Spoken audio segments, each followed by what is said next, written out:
Jeans এবং T shirt পরায় অনুপ্রাণিত করেছিলেন তৌকির ভাই। আমি তো আসলে সময় নষ্ট করছি, আমার তো সময় নষ্ট করা উচিত নয়, আমার কাজ করার কথা। তৌকির ভাইয়ের সাথে যতদিনের পরিচয় এবং সখ্যতা এবং কাজের অভিজ্ঞতা, এক কথায় বলতে গেলে তৌকির ভাই আমার কাছে দৃশ্যকাব্যের অসামান্য শিল্পী।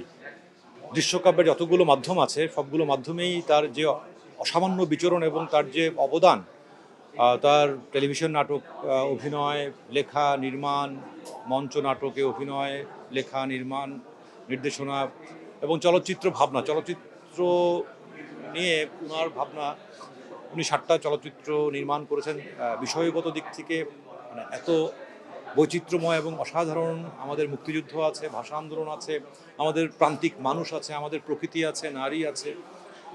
তো সব কিছু মিলিয়েই মানে মানুষ মানুষ এবং শিল্পী তৌকির আহমেদকে আলাদা করা আমার জন্য খুব কঠিন।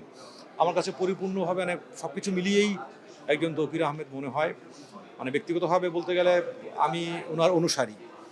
মানে এবং যখনই হতাশা আসে, যখনই ক্লান্তি আসে, তখনই যখন তৌকির ভাইয়ের সঙ্গে কথা বলতে যাই, ওনারা এক কথাতেই মনে হয় যে আমি চাঙ্গা হয়ে যাচ্ছি। আরে আমি তো সময় নষ্ট করছি, আমি তো আসলে সময় নষ্ট করছি, আমার তো সময় নষ্ট করা উচিত নয়, আমার কাজ করার কথা। তো এই অনুপ্রেরণাটা তৌকির ভাইয়ের কাছে সবসময় পাই। এবং তিনি বলেনও যে রনক, হাতে অনেক সময় কম, অনেক অনেক কাজ করতে হবে, যে কাজগুলো আসলে শুধু বিনোদন না, আমাদের সমাজ, আমাদের শিল্পবোধ, জীবনবোধ এবং আমাদের আগামীর মানুষ তৈরির জন্য যাতে ছাপ রাখতে পারে, প্রভাব রাখতে পারে, এইরকম কাজ করতে হবে। তো এইরকম চিন্তা করার মানুষ তো এই যুগে খুবই কম।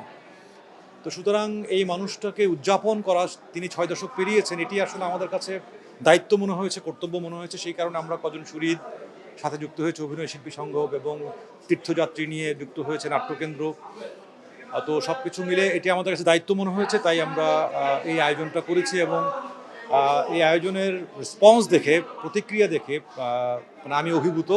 এটি বিচার করার আসলে মানে যোগ্যতা বা মেধা আমার নেই। আমি এটি কারণ জ্ঞান হওয়ার পর থেকেই তো টেলিভিশন পর্দায় তৌকির ভাইকে দেখেছি। নায়ক বলতে আমরা টেলিভিশন নায়ক, অভিনেতা বলতে তৌকির ভাইকে জানতাম।